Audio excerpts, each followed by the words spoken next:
Well, the Allens have 4 children, and as Ken put it, foster children from time to time.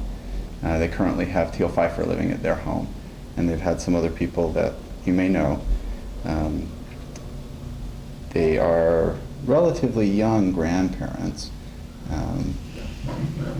Guess I should say really young grandparents, right? Relatively recent, I guess would be the right way to say it. 4 years. Yep. And they have been in Palo Alto for 26 years, so they understand something about the area.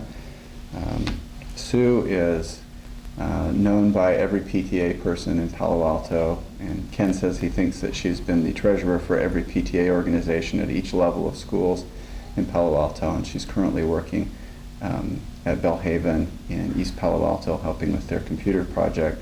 She's got all the right experience to be a soccer mom and a good LDS woman and a person in the community. She's helped with some of the political issues and just been involved, a good example of community service. And I believe was a computer scientist at BYU. Is that right? Yeah. I've seen one old picture from back in the time they were dating, I think, where you're sitting at a desk in the computer science department. I don't remember anything else about it. Maybe that's not quite right, but could be. All right, and Ken is probably most famous now for his Ken Allen Presents program that's on the local cable access channel. He's been on the board of directors for Cable Co-op. Ken is a practicing patent lawyer with the Townsend and Crew firm in town. He specializes in electronics and communication and has done some patents that you may know about. I've certainly seen his work as I've been involved in the technology community. And Ken studied also at BYU, where Sue did, and then at MIT and Northeastern. And I can tell you that they know something about finances, and they've provided help and advice to us and been our good friends since we moved to Palo Alto and into the Palo Alto 2nd Ward. So I'm going to turn the time over to them. The format is a little bit free form. We'll ask them to present the things that they have intended to present, and then if there's time at the end, we'll have questions and answers. And if they want to change that, Sue's an experienced seminary teacher, and she's able to cope at all times of the day with some of the most difficult students, including 2 of mine. Brother and Sister Allen.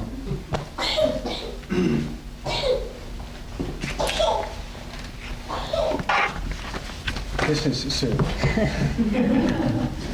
Well, it's nice to be here, and we're here tonight knowing that there's lots of people in different kinds of situations. And Ken and I have been married 30 years and started out, as some of you, as students. We were married the fall of our senior year at BYU. And then thought that we would, in the spring, finish school and go off and get jobs. And there were no jobs, and so Ken went to grad school. So we were actually in school the first 5 years we were married instead of the first 9 months like we'd originally planned. So we've learned a lot about sort of how to cope with finances in different situations. The first year we were married, we made almost no money, of course, but we've managed to cope. And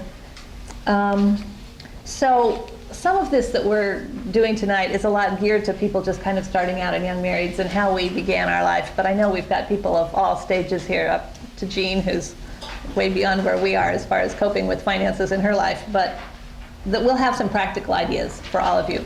We have a handout here, and the handout has on it the 5 principles of financial management that are in the Family Relations Manual. And for every person. Yeah, and every person take one, not one per couple. And so we want you to take notes, and wherever you see ideas that help you with these 5 things. Can I have one real quick? Because we're not going to talk about these 5 principles. We're just going to use them as a given. That you should pay an honest tithing, that you should live on less than you earn, that you should learn to distinguish needs and wants, that you should develop and live within a budget, and that you should be honest in all your financial affairs. So those are the givens. And we're just going to talk about some ways that we have used in our lives to do these 5. Did you get one, Jean? You got one? Okay. So the first thing is you can't manage your finances unless you know what you've got. And we started out in the first days of our marriage with the brown book, we called it. It was a binder, and it had all these ledger pages in it where we kept things. Luckily, the brown book is gone, and we have Quicken instead. Is the brown book still around? Yeah, but it's empty. I haven't had it out in years. But I really recommend that you have some kind of financial bookkeeping something. If you like papers and pencils, do it that way. But most of us have computers, are computer literate. Get Quicken, which is the one I've always used, or Microsoft Money, which I haven't used, but I think it works basically the same way, so that you really can have a good record of what you've got. And it just keeps like a check register. Mine's set up for online banking so that I just go in and say update, and it downloads all the checks that I've written and dumps them in the register. I don't even have to write them in my hand. I just have to write who they're to.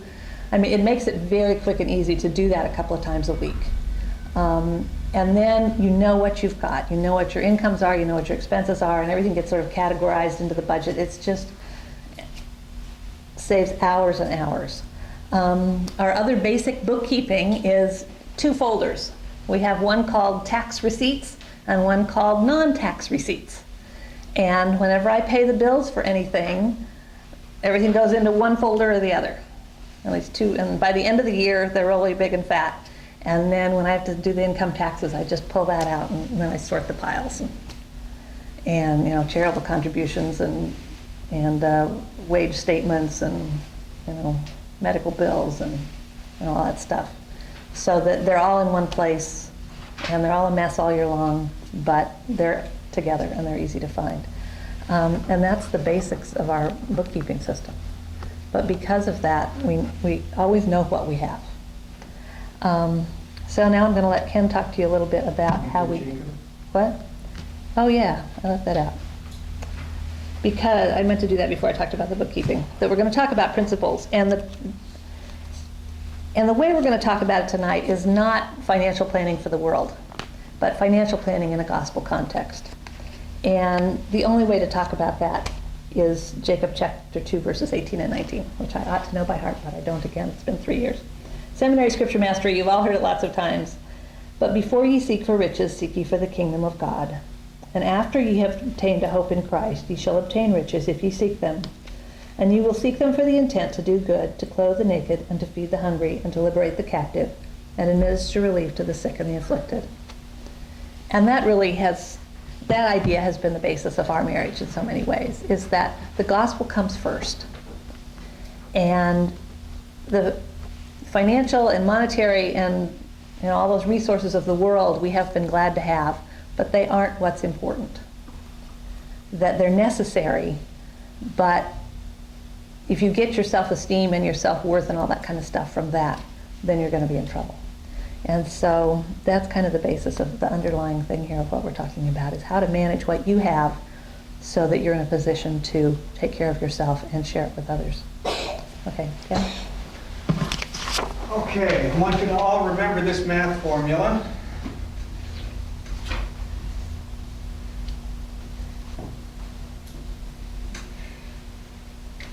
M minus S is equal to or greater than 0.1 M. And we'll talk about that in a second, what that means. I like to think of what Ogden Nash has said about marriage. He says, a little incompatibility is a good thing in a marriage, especially if he has income and she is patable. One of the things that we have done in our marriage, and this has to go with the issue of decision making, is that we live out of one pot. We have one checkbook, we have one credit card, and we don't spend anything outside the normal budget without both of us knowing what the expense is and that it is discussed. And there is nothing spent outside of the normal budget under those circumstances, because you can't do it. It's actually easier to balance a checkbook if you only have one checkbook. And we actually have 3 credit cards now. One is one I use for work. Sue has one that she uses occasionally when the credit card gets stolen, which has happened several times. And then we have the main credit card, and that's what we use. But if you can't agree on what you're spending, then it's not a necessity. Think about that. M minus S is greater than or equal to 0.1 M. M stands for what you make, S is what you spend, and it should be greater than or equal to 1/10 of what you make, because when it balances out, you need to pay an honest tithe. So that goes to point 2 that we have on the list. Now, learning to distinguish between wants and needs. It's much easier to discuss how to spend money that you have than to figure out how to buy things that you don't have the money for. Think about that one. Say it again. It's much easier to discuss how much money you have than to figure out how to buy things, how to spend money that you have, than to figure out how to buy things when you don't have the money for it. Lack of money is a tremendous source of tension between a couple. And one of the things that we have observed in many people is that when they think they don't have money, it's because they don't know where they are getting money.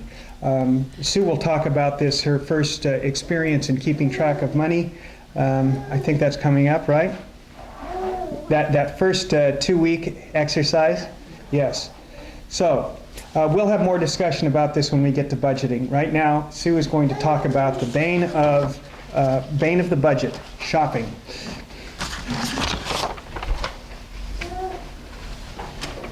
It's actually been a great blessing in our marriage that we both hate to shop.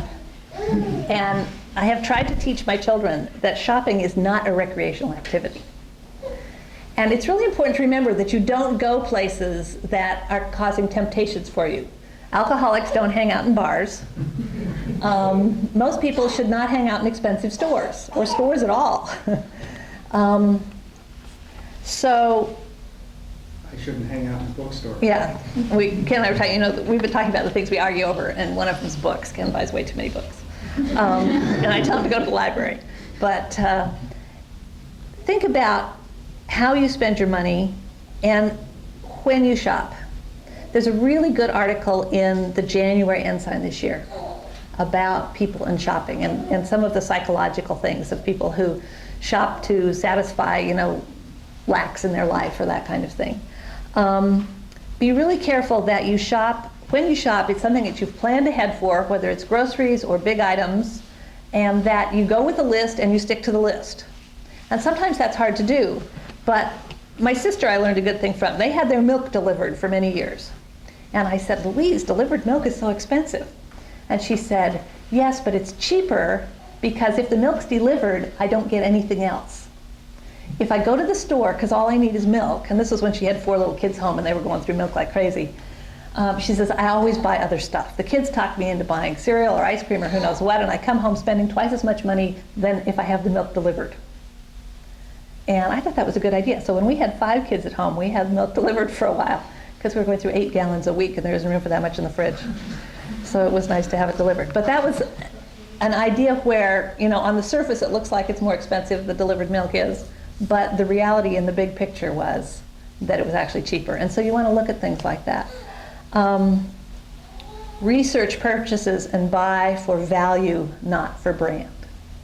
My family sort of teases me because I refuse to wear anything that has a name or a label on it. I mean, I think I have one sweatshirt that says Old Navy on it that the kids got me, and I hardly ever wear that. It's just kind of the principle of the thing, is I'm not going to spend money for somebody's name on my clothes. They should pay me to advertise, not the other way around. But it's important to look at the value that you're getting for things. The cheapest isn't always the best, but research things. The library, I can't tell you how many thousands of times not thousands, but hundreds probably, to the library has all the consumer reports for all the umpteen last years. So whenever we've needed to buy something, refrigerator, carpets, vacuum cleaner, all those kinds of big things that you have to buy, I just trot over there and pull out the consumer reports and look it up. And it's really worth it, because then you know what you're getting, you're not buying it on impulse, you have a good idea of what you need and what you want, and you go into the store informed. It's especially true with big things. We're talking about cars, and Ken's going to talk about cars more later. The other thing about shopping is we talk to the kids a lot about dressing to church standards. And skirts long enough, sleeves, all that kind of stuff, not too tight. But I'd like to talk to us also about dressing to church standards, not only in sense of modesty, but in sense of the spirit of it. And Alma wrote about that in Alma chapter 1, verse 27. And they did impart of their substance, every man according to that which he had, to the poor and the needy and the sick and the afflicted. And they did not wear costly apparel, yet they were neat and comely. And this is an important thing for us, and especially to teach our kids. They are so put upon in this world that they've got to dress according to what's currently in style. And, but I've got to have these jeans, Mom, it's really expensive.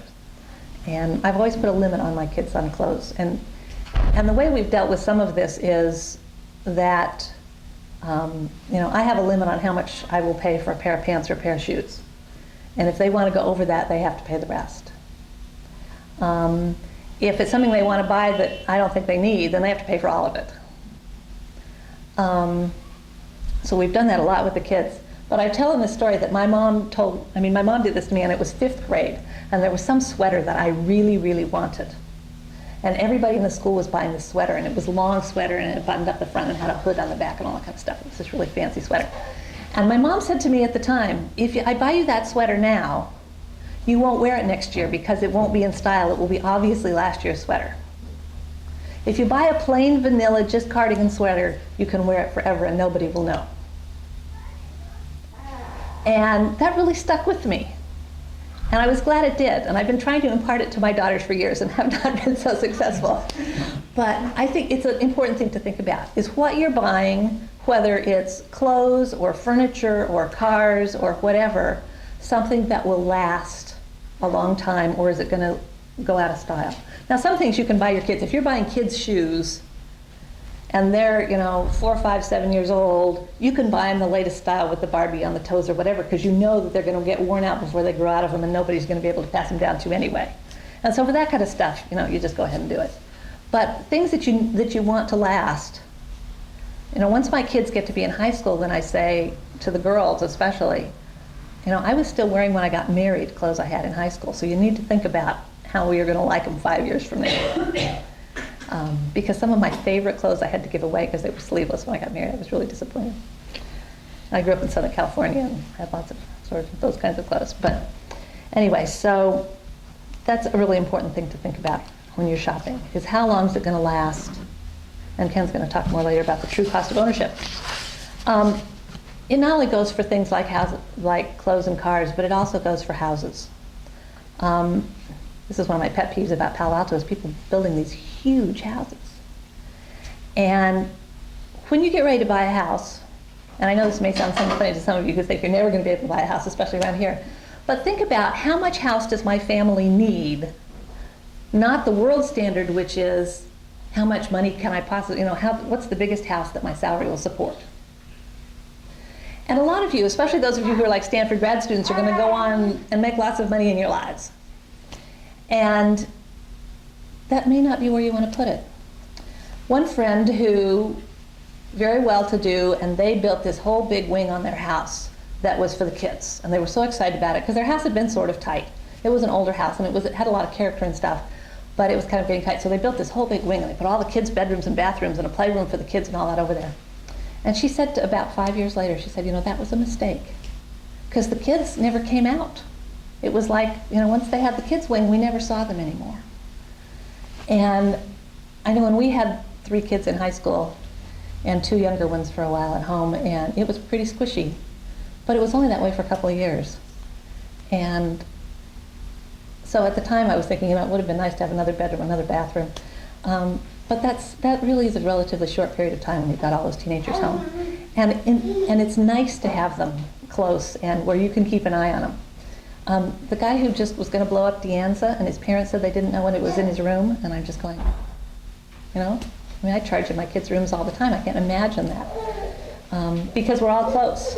We have 4 bedrooms in our house, 1 in each corner, and there's this little tiny hall, and so you have to go walk by everybody's room going to and fro. So think about, because a house is a huge purchase, and you can put a lot of money into a house. But it's just a big empty space when the kids are gone, and you don't really need all of it. So think about that. Okay, Ken's going to talk about it. Yeah, I know. We haven't had any come back yet. We just have spares where we, yeah. Culprits have had all their kids back home lately. Benjamin Franklin, a great commentator about finance. Neither a borrower nor a lender be, he said. So let's talk a little about the impact of credit. First of all, one of the most valuable things that you could have in your life is a good credit rating. We have such a good credit rating that whenever anything unusual happens with our expenditures, we get a call from the bank and they say, "Are you really spending this?" And sometimes we're not.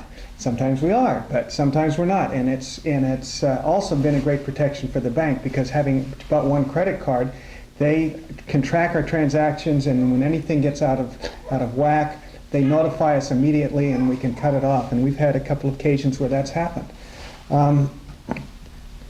So the banks also want to protect your credit rating because they want to have good customers.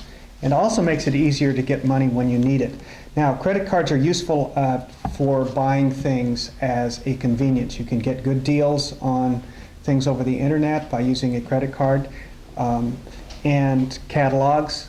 We buy most of our clothes over the internet these days, or from a catalog. But our family's had but one credit card between us in 20 years, and do you know how much interest we've paid on our credit cards? Zero. Why was the late one? What, $4 once when you missed when you lost a statement. We know people who are basically living off of their credit line. In fact, it's sad but true that the average household in the United States now spends 14% of their disposable income in debt service. That's an incredible amount in debt service. If you ever thought of what slavery is, you just need to look at history and understand what it means to be a bonded servant. You are indebted to your debt. You are a slave to your debt. So watch it. Now, sometimes, particularly with the changing in the tax laws, people are tempted to take equity loans out on their homes. Do so with great caution. That is a useful way to obtain credit, but probably the best place to get a loan is from your retirement account. You're forced to pay it back because you have to enter into a loan agreement with the trustee of your retirement account. But you're paying the principal and the interest into your retirement account, and it's a great way to pay more into your retirement account than you're entitled to under the present laws. So you actually are putting money away tax-free, plus putting more money away by paying yourself interest on loans that you can take out of your retirement account. And the law permits up to 50% of your retirement account, your vested portion of your retirement account, to be extended back to you in a loan.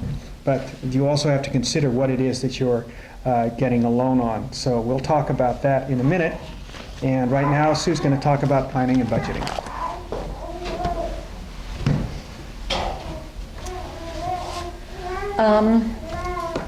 One of the most interesting things I ever did years ago, because it was when we were still living in Boston and I was working full time, is that, and I challenge all of you to do this, for 2 weeks write down every diddly little penny that you spend. You know, whether it's a stick of gum or anything, write it down and keep track of it.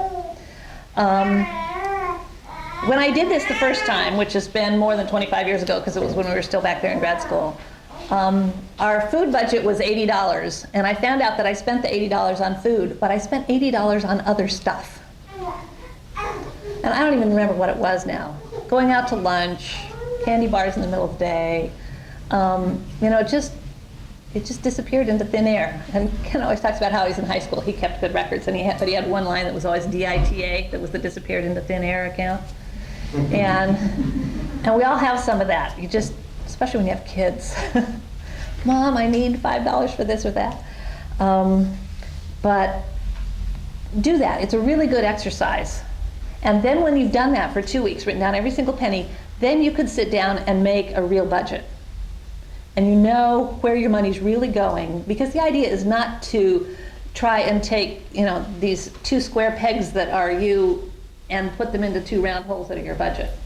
You really need to make a budget that's going to be real, that you can live with and work with, and that will work. And yet have a budget so that you know what's coming in and what's going out. Another good thing, I told you about the brown binder. One of the things that was in this brown binder was our impound account. And we kept our own impound account always, especially when you don't have a lot of income and then you have these big things that come due every now and then. The car insurance that comes every 6 months. Now the insurance company will bill you for it monthly, but they'll charge you extra to do that. And I was never willing to pay the extra. I'm never willing to pay extra for anything. So I said, we can save it up and pay it every 6 months. So 1/6 of our car insurance would go into the impound account every month. The car registration, the homeowner's insurance. When we started this, it was the renter's insurance policy because we didn't own a home. The car registrations, I'm trying to remember what else was in there. The life insurance premium that came once a year. All that stuff that comes less often than once a month that you want to save up for. And so I took all those and what they added up to, and then we would put that, whatever, in the early days, I think it was $140 a month, and we would put it in the impound account. Right after tithing. Well, tithing was paid first. And I used to always write the tithing check first. That was just one of my things I would do. And now Quicken does them in alphabetical order, so it comes down in the middle someplace because it's a P. But no, this was the stuff that was not once a month. I mean, the rent and the utilities and the groceries and all that kind of stuff you have to pay every month. And that comes out of the regular check. But the stuff that comes less often, we would just divide up and we would write ourselves and put it in the savings account. And it was a separate account, and it was hard to get money out of. There was no transfer into the checking account from it. It had its own separate, it was a separate checking account. It was actually a money market fund. And so then I would write checks from that to pay these things that came up, sort of arbitrarily. And that worked really well for us because it made us save for those things that come up less often. And as our income got more and some of those got less, they would drop out. I realized that the saving the $3 a month for the car registration was not worth it. It wasn't worth the bookkeeping. The car registration, we had an old car and the registration was like $25 a year or something. I said, I can afford to pay this out of my regular monthly budget, even though it only comes once a year. I won't miss the $25. So as things got that way, they would sort of drop out. But we still do that. We still have the impound account, and we still have this money market fund, and I throw money into it every month, and then when the big things come due, like the homeowner's insurance and the property taxes, and now we have to, Ken's self-employed, so we have to pay estimated taxes too. So they don't take taxes out of his check, so we throw a chunk in there every month. Where do you put your vacation funds, trips that you take? Yeah, that's part of that too. Do you? Yeah. Yep. So anything that you need to budget for over a period of time goes in there. Christmas is another one. The magic of compound interest too. Yeah. And that way it earns interest, because the other way to do it is not to save up for it and then use your overdraft line of credit on your checking account or your credit cards and pay it off afterwards. And then you're still paying for it, but you're also paying the bank interest. So if you can get yourself out of that paying the bank interest and into saving for things ahead of time, it makes a big difference. This whole thing about interest is really interesting, and there was an article in the Ensign in July '96 that I have never forgotten, and so I went hunting on the, it's so nice now, all the ensigns are covered. Okay, we have 2 couples who get married and they're going to live happily ever after, and they decide, they're both 22 years old, so they just got out of school, theoretically, and they decide that they can afford $100 a month. Oh, you want me to do? That they can afford $100 a month to put into savings. And this is like long-term retirement kind of savings. This is not the impound account daily stuff. But that's something that you need to make part of your budget, because we keep thinking Social Security is going to go away, and maybe it will and maybe it won't. But it doesn't give you as much as you're going to want when you retire. So you can put things in a retirement account at work, but it's also nice to have some, whether you're saving up for a house or kids' educations or whatever, but plan on saving something. So anyway, but these two couples decided, okay, we can do $100 a month, that's $1,200 a year. So couple A, they start out right away, and they put $1,200 in every year for 10 years. And they do it in an IRA so that it's tax-free, and they get 8% interest on it.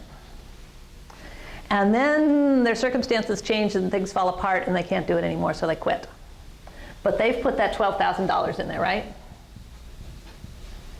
Now, couple B decides putting away $100 a month would be really good, and we'll start doing it after we've got the house furnished and the kids in school and we've bought a new car and all this kind of stuff. So they wait 10 years. And then they do it, so they start at age 32, and they do it for 33 more years. And it's the same IRA at 8%. So they've put in 33 years at $12,000 a year, and that's $39,600. Okay, at age 65, who do you think has more money? A, by a lot. They have $220,358.80. And they have $175,140.74. That is just amazing to me. I mean, this is 10 years worth of contributions, and this is 33 years worth. And so Einstein said his greatest discovery was compound interest. It really is an amazing thing. So I really encourage you to postpone and save up. Your home and your car, and as I said earlier, clothes, shopping, all that kind of stuff, neat and clean is more important than the latest style. Furniture can wait. When we put the second story on our house, Ken had just been made partner at Townsend, which meant he had to buy into the partnership, which meant, and also first-year partners make less than last-year associates. It's sort of a nutty system, but that's the way it works. So income went down, having to spend money to buy into the partnership, another kid and a second story in the house, things were really tight. And so this was in 1982, 83. Well, I knew that buying in the partnership would be over in October of 85. And I kept saying, in October of 85, we get to buy furniture for our new house. In October of 85, we get to buy furniture for our new house. And that's the way it was. I mean, we knew that the house was nice and we were glad to have it, but we were not going to spend furniture on rugs and money on rugs and carpet and all that kind of stuff to go in it until we could do it without borrowing it. That was important to us. And so it's just this idea of delayed gratification. You can wait, and that was 15 years ago. So we've had 15 years of enjoying all this nice furniture we have. Also, the piano was the same way. When we designed the house, when we did the addition, I always knew I wanted a grand piano, but couldn't afford one. We had this great piano we bought from the DeSchweinitz, which DeSchweinitz had bought from Terman Middle School. That was really ugly, but it worked great. Oh, yeah. It was really ugly, Picture the middle school beaten up piano on these great big wheels. We actually pushed it from DeSchweinitz's house to our house when we got it from him, because Miriam got a new piano. So we had that piano we got it when Rachel was 5, so that would have been 80, so we had it about 10 years. But all that time I was sort of saving up because I really did want a nice piano. And Ken's mom, when she moved away, offered us her piano, and I said, no, because if I take your piano, it's too good and I'll never get the one I want. But we did, we waited a long time, and it was worth, because something like a piano, and and I did all the hunting around in Consumer Reports and looked umpteen places to find really the best deal on what I wanted and where I wanted to get it. And so, it can wait. You have a long life ahead of you, so it isn't anything you need to hurry about. Okay, but Ken's going to talk about true costs of things. Let me put this back. One of the things that you should also be aware of is that we're living in the same house we lived in when I graduated from law school. And in fact, when I was making so little that it was embarrassing to say how much I made. But we could have afforded to buy a much greater house. We decided not to because we wanted to kind of grow into our community and live close to where we worked. Now, my subject is understanding how to make money, the true costs of buying something and the true costs of getting a deal. There is the adage, if it looks too good to be true, it probably is. This afternoon I was listening to the radio as I was driving around, and I heard somebody say, well, there's this great deal for a CD that is guaranteed by the state of Florida or Nevada or something that was paying 15% interest. And the radio commentator said, something's wrong with that deal. Because you can't, in this economy, have a safe income level at a rate of 15% interest. There are just some basic economics. You start looking at the money market rate and everything else, the bond rates, you know that if you are trying to protect an asset, you can't make above a certain level of income. There are all sorts of Ponzi schemes out there disguised as great deals for making money from money, but they're almost always Ponzi schemes where they depend on growth in the asset or the growth in the number of people buying into it in order to finance those who are early on and getting that early interest rate. I got caught in one of those. Many years ago, I got caught in one of those where it was one of these second mortgage markets, very high interest rates. And it turned out as soon as the company that was administering it stopped growing, they went bankrupt. And but for the fact that I had taken some steps to secure the loan against the underlying property directly, I would have lost it all. So watch out for anything that looks too good to be true. Figure out how an insurance company makes money, how a bank makes money, how car dealers make money, how furniture dealers make money, and figure out what the real cost is. You want to buy something from somebody who is making money for the right reasons. I'll give you an example. An insurance company. An insurance company makes money by gathering money from a lot of different sources, putting it in a pool, paying out claims which cost less than the actuarial value of the money that they're bringing in. So you have life insurance, they figure out what your actuarial age is, they set it aside, they invest it, it works. Car insurance. Health insurance is probably one of the biggest ones. Health insurance. Should you be buying or paying premiums for health insurance where you have to pay nothing, where it's basically the insurance company or the health maintenance organization pays everything? It's a bad deal for you and it's a bad deal for the insurance company. And I'll tell you why. It costs so much to administer those nickel and dime things that they have to charge much, much, much more than if you had a high deductible insurance policy and use insurance for what it's intended to, and that is to protect you from being devastated by a major incident. So throughout our entire married life, we have had very high deductible insurance.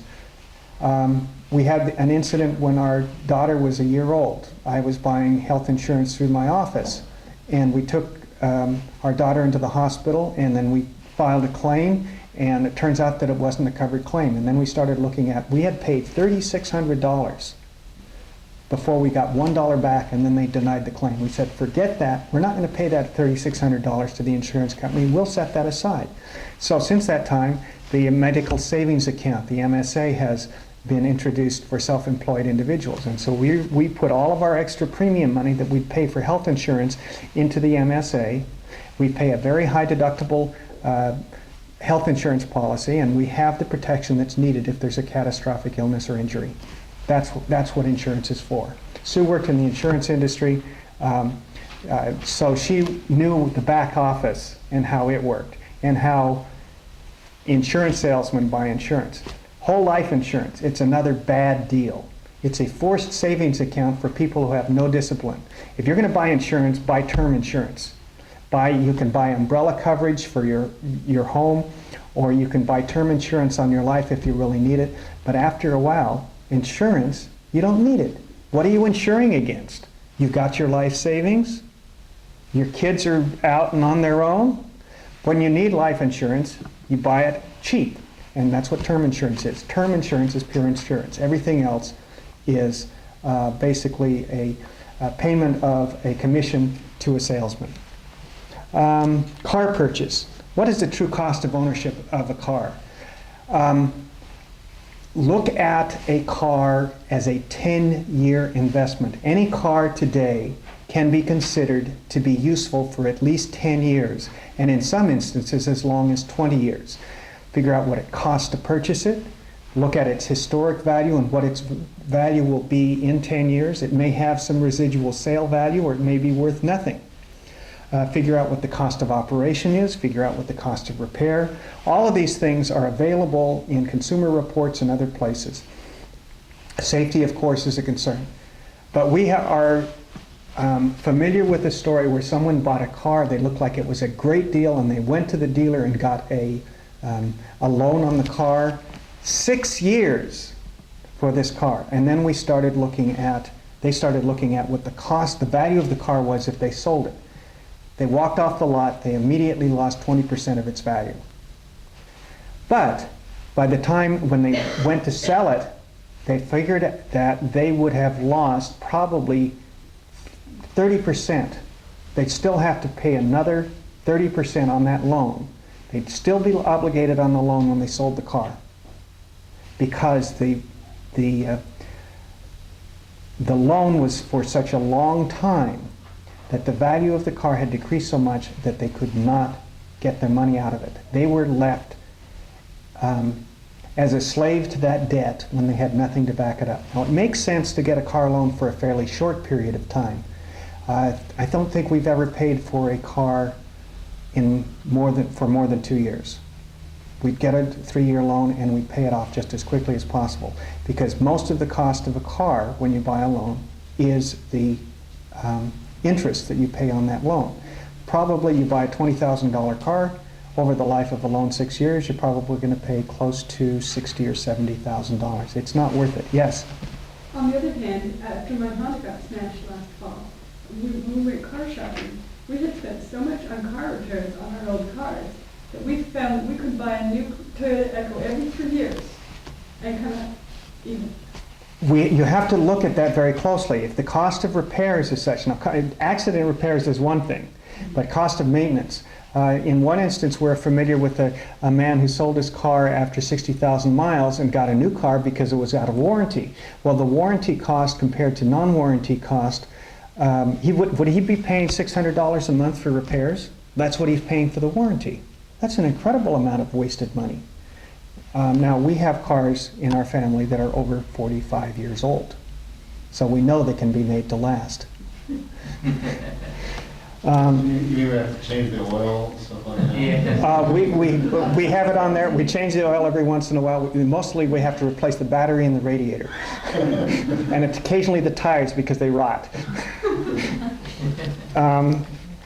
But that's more of an heirloom than something that you drive every day. Well, let's move on here. You also need to talk about what are luxuries.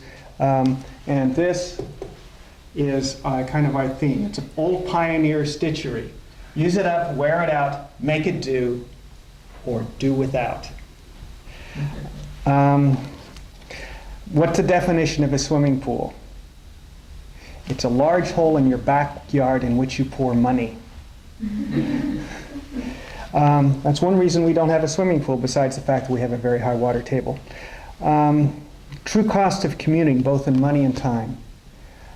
We made a very conscious decision to try to live close to where we live, work close to where we live, and it's made all the difference in the world.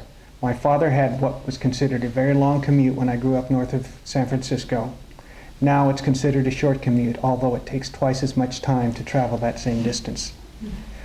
Sue's father lived and worked in the same community. I am a part of the community because I live here and I work here. The reason I can do the TV show is because I can take off in the afternoon and go do something and still get back and do all of the work I have. If you're spending 3 or 4 hours a day commuting, it is a tremendous drain on you physically and on your families.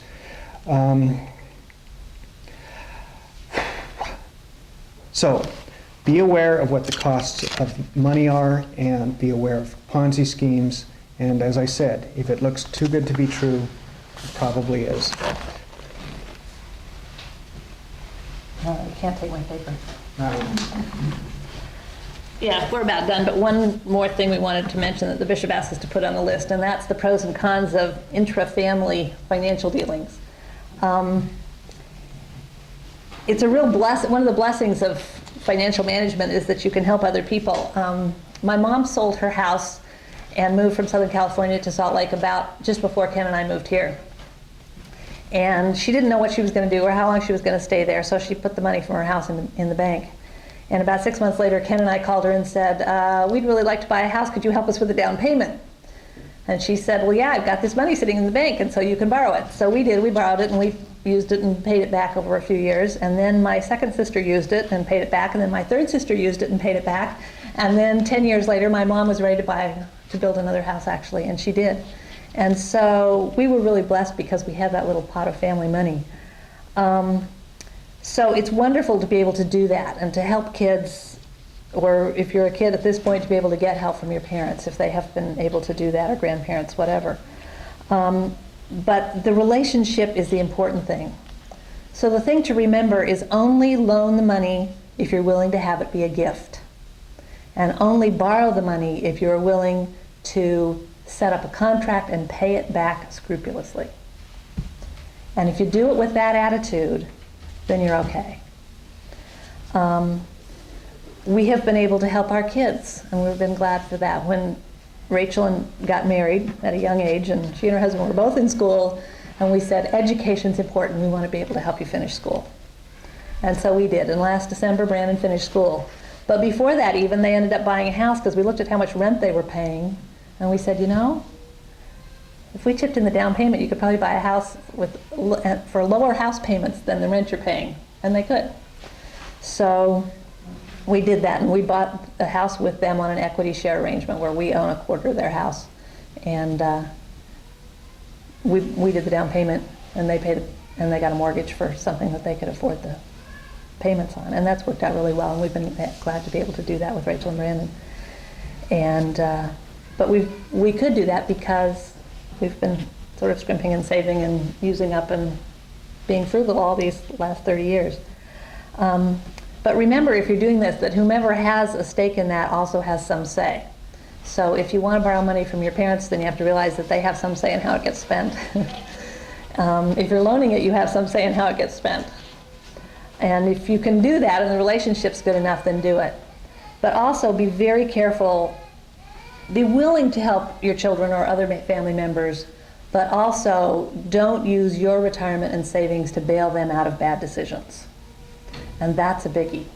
I mean, we're Rachel and Brandon, we're living in an apartment and paying this much rent, and, you know, hey, this is a good deal, let's buy a house and it'll cost less. That's a good reason to do it. If they had gone out and run up, you know, $20,000 in credit card debt and said, oh, Mom, bail us out, I would say, tough. Sorry, you did that when you're on your own. So it's important to start at an early age teaching your kids about financial responsibility. Allowance, jobs, like I said earlier, our kids have to pay 50% often of big things that they want. They want a fancy bicycle, I say, fine, I'll chip in half. We have had a family kids car. Mostly selfishly, I really like not having to cart my kids all over town for things, but they've been old cars. Let's see, the first two were 1968 models. We just sold the last 68 Oldsmobile and bought Julie a brand new 1976 Volvo. So, but, you know, it's something which is we call it a BTV. It's a basic transportation vehicle, and we've had a lot of those at our house. But the kids then have to have some responsibility for taking care of it too. So just in conclusion, I think the last thing we'd like to say is, as I started, that you are a child of God first, not a homeowner or a fashion model. And that's where your self-esteem and your worth as a person should come. And so look for ways that you can take care of your family, support your family, feed your family, clothe your family, but don't get caught up in the pressures of the world that you have to have, what's big and fancy. But as Alma said, that it's neat and comely and what you need for your family, and then you will have the resources then to help and bless other people in your lives. Thank you. All right, any questions? Financial, go ahead. You're talking a little bit about IRAs and money market funds and all that. What's a good resource for researching those and finding a good one to invest in? IRAs are generally funded through banks. There are mutual funds that will set up IRAs. You look just basically for the soundness of the institution supporting it.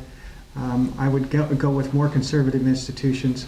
There are also a number of books. For example, this is one by Clark Howard and Mark Meltzer.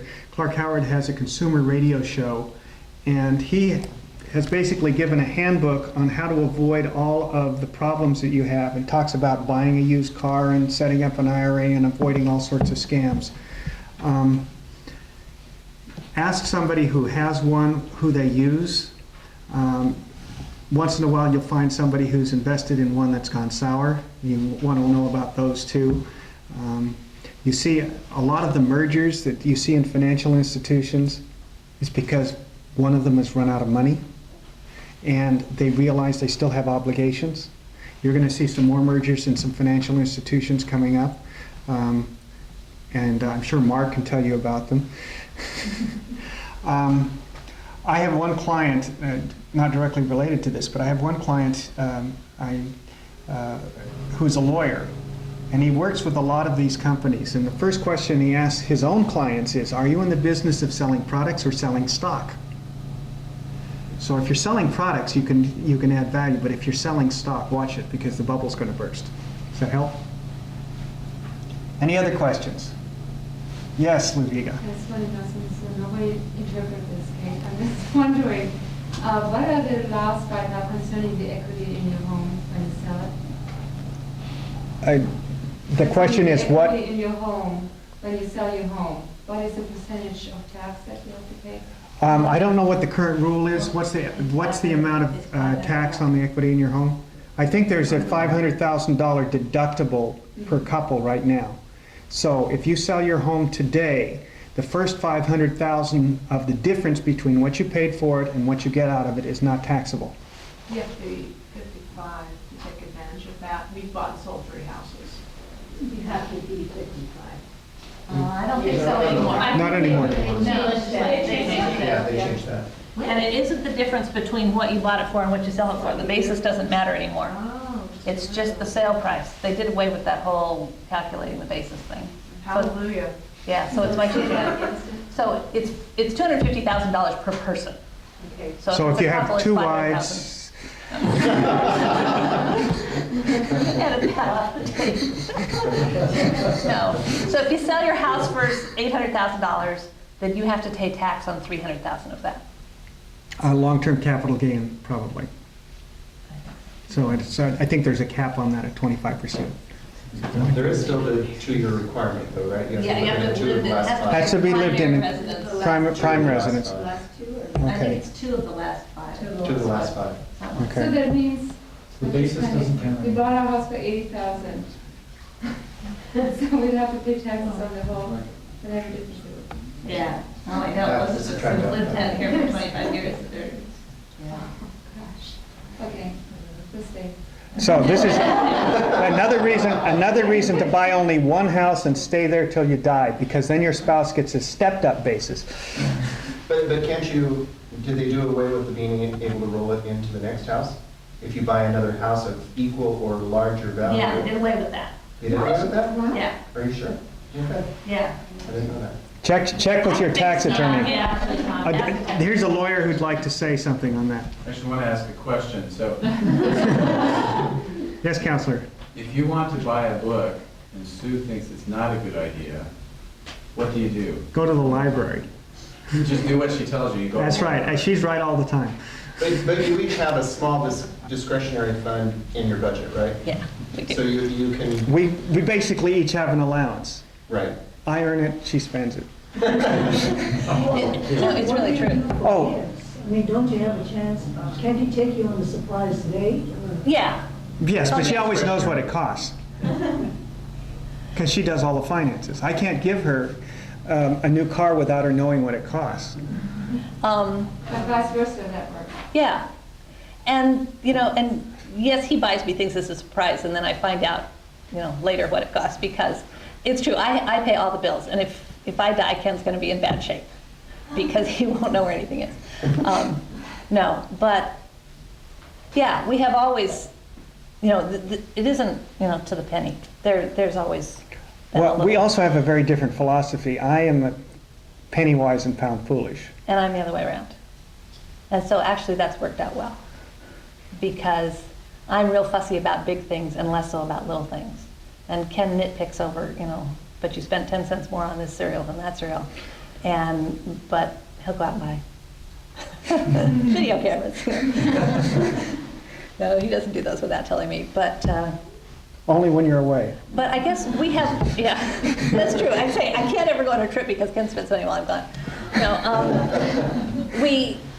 I guess we've always had a budget, but it's never been really lockstep, because even in the early days of our marriage when we had hardly any money, we have always, our expectations have always been less than our income.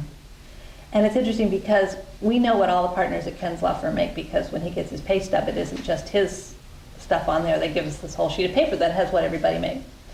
And we know that some of them grouse about, I'm not making enough money, and yet they're making twice as much as he is. And it just, that's the wrong kind of philosophy. It just irks me no end, because it's just a matter of expectations. Because the thing that I always think about is that no matter how much you're making, there are lots of people around you who are living on less. And so, as hard as it may seem, agree there's a point, and I know some of you are students who are living on loans and you don't have any money at all, but you will get over that. It's a matter of expectations. A lot of it is. Talk about our friends in Boston. Other people in Boston Branch? Yeah, when Ken and I were in Boston Branch when we were in grad school, and they actually called 7 student couples to go over and come out of the student ward and go into Boston Branch, which was inner city, struggling. We had 7 Melchizedek priesthood and 17 women and a bunch of kids. And there was one family there that was really struggling, and so the branch president asked us to sort of help them with their budgets and stuff. Turned out they were making more than anybody else in the branch. They weren't making tons, but it was more than anybody else in the branch, and they couldn't live on it, and it was really because they were in debt. They had car loans and credit cards and, I don't know what all this, and then they've gotten consolidate your debt loans, those, so that then their credit cards got paid down, so then they could go back up again. And that is just devastating. And there's been some really good articles in the Ensign. If you go on the online and look up compound interest in the Ensign, there's been really good articles in there about debt and how to get out of it. It's a real problem not only in the world but in the church, and lots of people are struggling with it. There's also some very good articles about the psychology of financing. Yeah. Anyway, any other But that's beyond the subject tonight. Any other questions?